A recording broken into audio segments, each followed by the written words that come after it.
Number 5 is that a good business will really know their competition. They'll know who their competition is, how many companies out there.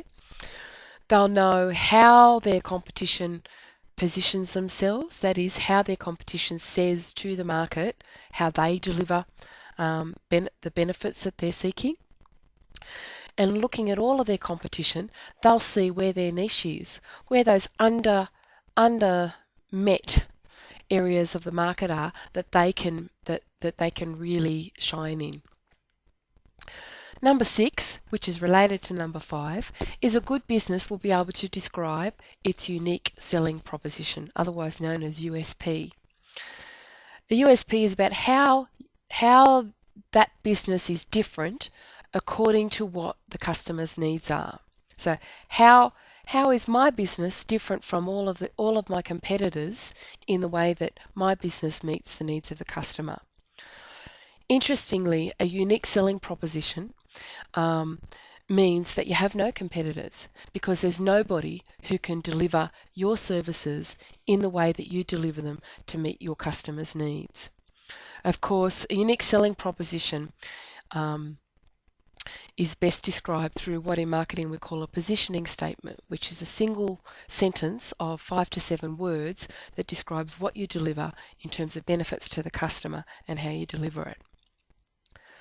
Number 7 is that a good business will have a number of key messages that can be applied consistently across all communication.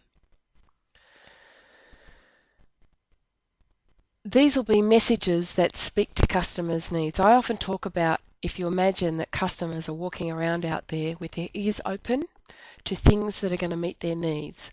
The messages of a good business will speak to those open ears, if you like.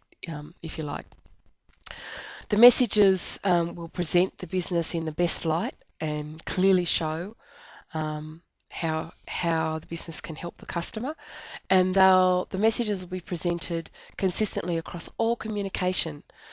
Be the same messages in your website, in your brochures, in any direct mail and advertising that the business does, and also in the interactions that individual staff have in the sales process with customers, or in the relationship management process with customers. The messages will also be delivered in the most appropriate language for the market that the business wants to serve. Number 8 is, and this is so important, a good business will have a good database. And when I say database, I'm not just talking about a way of getting money from customers. A database is not just, this is how much work we've done for a customer, let's send out a bill and let's track whether or not they've paid us. What a waste. A good database will allow you to gather information about customers that will help you in developing a relationship with them. You know, let's say, for example, that you contact a customer, you ring, or a customer comes in to see you and they say, look, I'm really busy at the moment, I don't have a lot of time, I'm spending all my time preparing for my daughter's 21st birthday party. Now, if you capture that information in your database, then next time you contact them, or indeed you can use that as a reason to contact them, you can check up on how they went with it. How did the preparations go? Did it go off with a bang?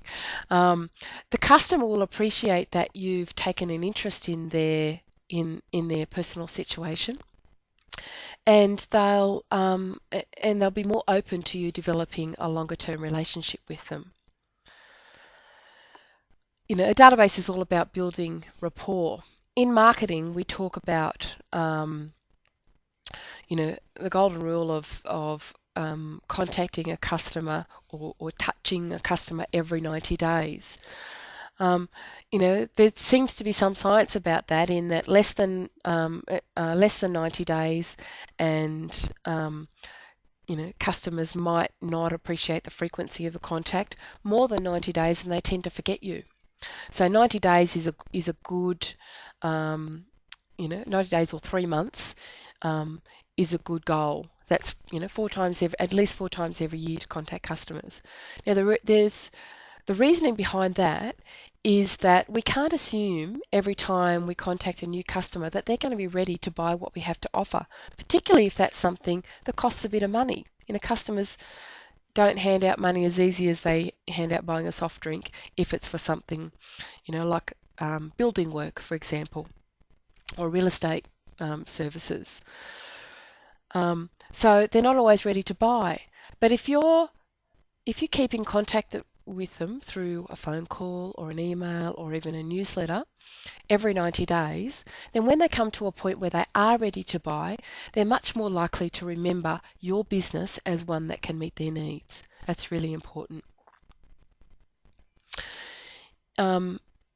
Using a database to build relationships with your customers helps to build loyalty, and loyalty is about customers staying with you even though they've identified a choice to go with one of your competitors. In marketing, another golden rule that we talk about is the 80-20 rule, otherwise known as the Pareto principle. And that principle says that 80% of your revenue will be generated by 20% of your most loyal clients. So building that loyalty using a database to develop rapport and build loyalty means that you're more likely to get repeat business from clients and get them to say good things about your business and send other business people like them to you.